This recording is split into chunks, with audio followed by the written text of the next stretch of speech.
5. Gryph stumbled back in shock. Something that wasn't the Balgroth had spoken to him, and it was none too pleased. The Balgroth smiled a wicked grin at Gryph and charged. Panic took hold of Gryph, and he thrust his hand out, mana filling his bracers. Behind the rumbling Mack truck of the Balgroth, his spear came to life and zipped to his hand. He stumbled to his feet just in time to raise the spear in a lame defensive posture.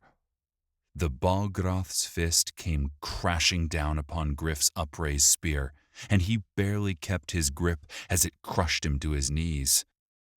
It pushed down with much greater power than it had previously, and Gryph knew his strength would soon fail him. And that's when help arrived. "Avernarius!" Wick bellowed in the otherworldly timbre his voice possessed whenever he summoned the abyssal terror. A rift opened, and hot, sulphurous winds flowed over him. The Balgroth's eyes widened in hatred, and the beast forgot all about Gryph as it bull-rushed the incoming demon. The Balgroth was a tough opponent, but the abyssal terror was a lieutenant in the armies of the Chthonic realm and one of the deadliest beings Gryph had encountered since entering the realms. The Balgroth's meaty fist connected with the side of Avernarius's face with a crack of bone. But the demon just grinned and swung its massive sword of flame and brimstone upwards, severing the Trollkin's arm at the elbow. The possessed Balgroth howled in rage more than pain and brought its head crashing down into the demon's face.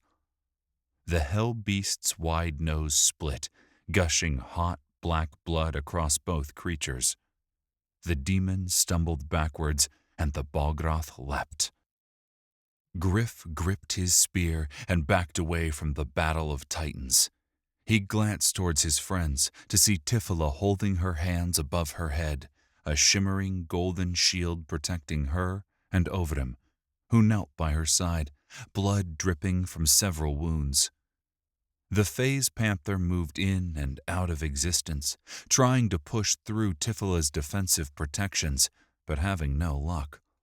However, Gryph knew her mana had to be depleting at a staggering speed. It was only a matter of time before her shield failed. Gryph gave a quick glance to Wick, who still sheltered behind the wall he'd been casting behind. His face was ashen and covered in sweat. Gryph often failed to recognize how much summoning the abyssal terror cost his friend. "I'm fine. Help them," Wick sent.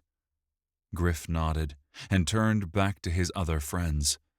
A plan formed in his mind. "Tifila, on my signal, drop your shield," Gryph sent. Panic shot through the link, but he sent her his plan, and she nodded her approval. Gryph pumped all of his remaining mana into the storage batteries on his spear. He knew the resultant headache would be more crippling than the worst migraine, but he saw no other option. As his spear greedily drank in his arcane power, Gryph sprinted towards Tifila and Ovrim. Gryph crossed the space between them in seconds, and as he got close, he sent "Now" through the link. Tifila's shield dropped, and the phase panther mewed in excitement as it phased towards its prey. It popped out of this realm, and a moment later returned directly over its prey. The look of shock and pain in the panther's eyes almost made Gryph feel guilty. Almost. It had phased back into reality with Gryph's spear inside its body, and as it materialized, Gryph had forced all the stored mana into a penetrating strike. It earned him a critical strike, and the phase panther shuddered and died, its body fading away in a gray mist and fading back to whatever realm it called home. Gryph's eyes snapped back to the battle between the Balgroth and the abyssal terror, He expected the demon would slay the Balgroth quickly, but the corrupted beast was holding its own. Was the corruption making it tougher, or was the alien presence possessing the beast's small mind somehow empowering the monster? The Balgroth moved with purpose, pummeling Avernerius mercilessly with its remaining fist. One blow knocked the hellspawn back.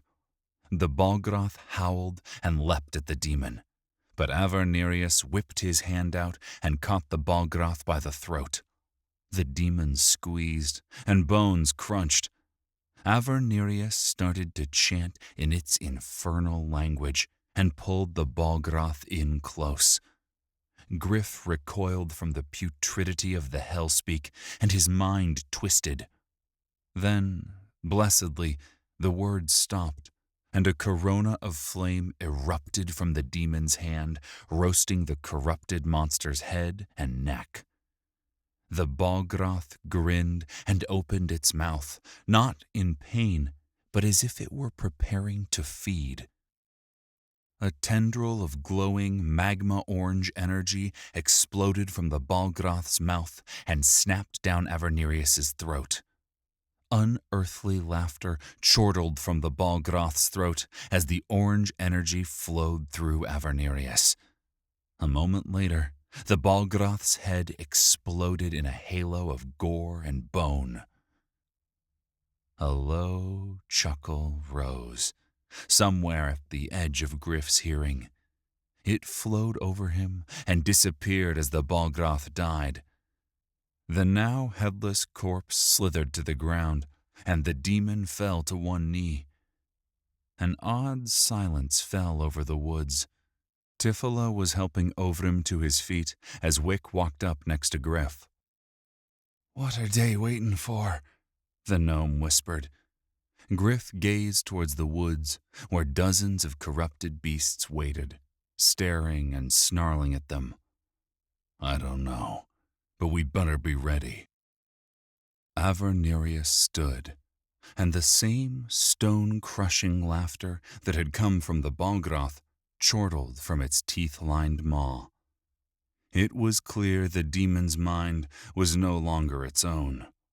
Now something else possessed it, something older, something far more dangerous. It held the demonic sword of flame and ash over its head and slashed it down, pointing it right at Gryph. "You are mine, little godling." Dozens upon dozens of wolves, bears, stags, and other forest beasts, driven mad by the corruption, stampeded towards the group. Gryph launched himself towards the corrupted demon. He pumped what little mana he had left into his spear and looked for an opening. He knew he was about to die, but maybe, just maybe, he'd be able to take the demon with him. The demon swung its sword, and Gryph raised his spear, a pathetic shield against the otherworldly destruction about to come crashing down on him. Suddenly, from behind and above them, several dozen flashes of brilliant emerald light exploded downwards. Each perfectly aimed flash found a target, and a cacophonous boom filled the forest as the missiles exploded simultaneously.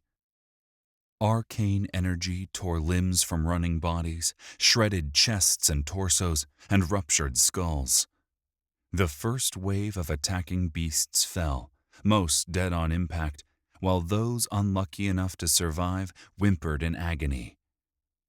A powerful and commanding voice yelled, "Move forward and draw!" All around Gryph, dozens of tall, regal Eladrin, clad in dark green leather armor, flowing with intricate scrolling of leaves and vines, landed. Each hit the ground silently and drew an arrow from a quiver at their back. As one, the elves knocked their arrows, and mana flowed down the arrow shafts, coalescing at the tip. A hum rose, along with the bright green light. Avernerius stumbled back to its feet, the bright magma orange of corrupted rage pulsing in its eyes. It opened its mouth, ready to cast another spell, but the commander of the Eledrine spoke first. "Loose!" The twang of several dozen bows merged into one, and another volley of the devastating missiles flew towards the abyssal terror. The impact made Gryph's teeth ache, and the flash blinded him. He fell to his knees in shock and confusion. When his vision cleared, he saw Avernerius. The demon's body was smoking from a dozen ragged, smoking holes. As Gryph watched, the abyssal terror choked his last breath, and his body imploded into a red and black singularity. Gryph stumbled to his feet as the cadre of elves moved past him and drew their bows again. There was no time to wonder who these newcomers were, as the next wave of corrupted beasts rushed from the woods. The elves loosed another volley of arrows, but unlike the first, these were not glowing with imbued energy. Still, they were devastatingly effective, and a dozen of the beasts fell to the earth. Then the rest of the corrupted animals were on them. Gryph ducked and spun his spear as the slathering jaws of a wolf snapped at his neck. The blade punched through the beast's neck, and Gryph spun again, yanking the weapon free. He ended up back to back with one elf as a pack of wolves surrounded them. Gryph thrust forward, stabbing a wolf through the eye. It spasmed and fell, and one of its fellows leapt over the corpse. Gryph yanked his spear backwards, but the next wolf landed on the shaft of his spear, its weight tearing the weapon from his grasp. In a smooth motion, Gryph pulled his Ordonian ice dagger from its sheath, ducked, and stabbed upwards. He only had a few points of mana left, and he held them in reserve, hoping his thrust was true. The dagger impaled the wolf in the neck, barely stalling the beast's snapping jaws from closing on his neck. Gryph could smell the corruption oozing from the beast as the stench of week-old meat flowed from the beast's mouth. Gryph forced himself not to gag as he twisted the dagger before yanking it free. The wolf collapsed, unmoving, and Gryph backed up, returning to his defensive position at the elf's back. Another wolf yelped in pain as the elf leapt forward, sword flashing through the air with an audible hiss. The other wolves stood back, warily eyeing Gryph and his spike of mystical ice. He felt naked with the small weapon, and his eyes snapped to his spear, just out of reach behind the 3 remaining wolves. He took a second to gaze at his flaring mana bar, the blue light mocking him. It would be several more seconds before he could cast even the most rudimentary of spells. Another wolf lunged, and he swung the dagger in a tight arc, catching the animal on the foreleg. It yelped and hobbled backwards as one of its fellows took its spot. Behind him, more arrows loosed and flashes of light and explosions presaged further squeals of pain. The elf at Gryph's back grunted and fell to one knee. A quick look back showed Gryph the man had blocked a wolf's bite with his bracer-armored forearm, with only partial success. Blood flowed down the man's arm and dripped off his hand. Shit, Gryph thought. This is about to get bad. Gryph forced his mana into his bracers, and, with a flick of his wrist, he summoned his spear to him with a mental tug. The magnificent weapon flew to his outstretched hand, and he spun and twirled, slicing and stabbing. Several more wolves fell to his whirlwind of death, and then, finally, there were no more. Gryph stumbled, exhausted and covered in blood and ichor. He snapped the spear tip back into its housing in the base of the spear and leaned on the shaft as he extended a hand to the elf that had fought at his back. The man stared at him for several moments before reluctantly accepting the aid. An eerie quiet had overtaken the clearing, and Gryph looked up. A dozen knocked bows pointed in his direction. "Drop your weapon, demon lover," said a tall elf with eyes of silver. Gryph saw the determination and forcefulness in the Eladrin commander's gaze, and he eased his spear to the ground. He raised his hands above his head and scowled as the full force of a mana headache punched him full in the brain.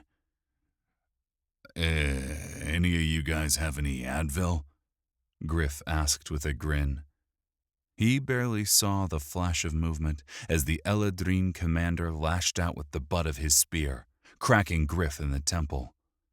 He fell to the ground and lost consciousness.